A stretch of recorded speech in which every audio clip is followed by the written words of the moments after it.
This is actually every Easter egg you missed in Taylor Swift's Fortnite music video. I looked all over TikTok and didn't find most of these, so here goes. The handcuffs are a reference to the track I'm Gonna Get You Back. In the lyric, even if it's handcuffed, I'm leaving here with you. The clock necklace that we see Taylor wear is very similar to the one that she wore at the Grammys. Now, speaking of time, we have to talk about how Taylor said the music video would come out at 8 p.m., but it actually came out at 8:02 p.m., 2 being a common theme throughout all the TTPD Easter eggs. The video also came in at 4 minutes and 9 seconds, and if you do 4 plus 9, that's Taylor's favorite number. The garter that Taylor is wearing in the opening scene is very reminiscent to the one that she wears during the midnight set of her Eras tour, and the dress that Taylor wore to announce the album is very similar to the one that she's wearing in the video, and now every Easter egg gets crazier and crazier. Taylor's makeup in the first scene looks very similar to Clara Bow, and Taylor actually dedicated one of her tracks to Clara. The thin eyebrows were a very popular look back in the 1930s. The EEG machine is actually outputting I love you, it's ruining my life, and we also see the TTPD logo on the side of the machine. When we see the guy in all white bringing the medication, it's a reference to the lyric Miracle Move On DRUG. The numbers on the bottle beneath the Forget Him is Taylor's birthday, followed by the day the music video came out, April 19th.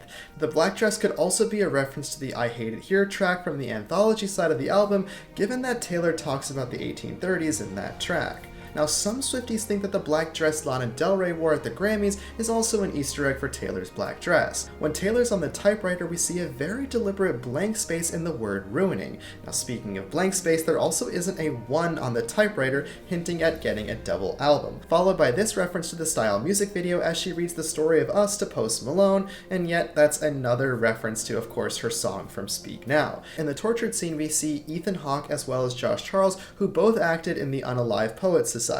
I wouldn't be surprised if that movie was a large inspiration for Taylor's album. Next, we have to look at the pens that Taylor uses in the video. She said that every song she creates falls into 3 categories of pens: quill pens, fountain pens, and glitter gel pens.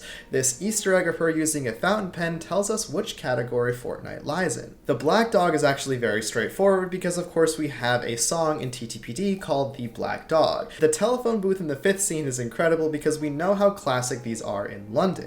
With So Long London in the album, this is most certainly a reference to Taylor's relationship with Joe. Taylor sitting on top of the telephone booth is almost the exact same way that she sits in the Karma music video. We also need to talk about the drawers in the music video because finally we have an answer to them in the pop-up library at the Grove in LA. The letters burning at the end reminded me a lot of the lyric in Dear Reader that says burn all the files, desert all your past lives. We end the video with Taylor grabbing Post Malone's hand and we see Taylor's TTPD merchandise in the form of a ring on her finger. Please tag Rodrigo Pierto, the cinematographer of this beautiful music video. I would love to speak to him. Let's make it happen.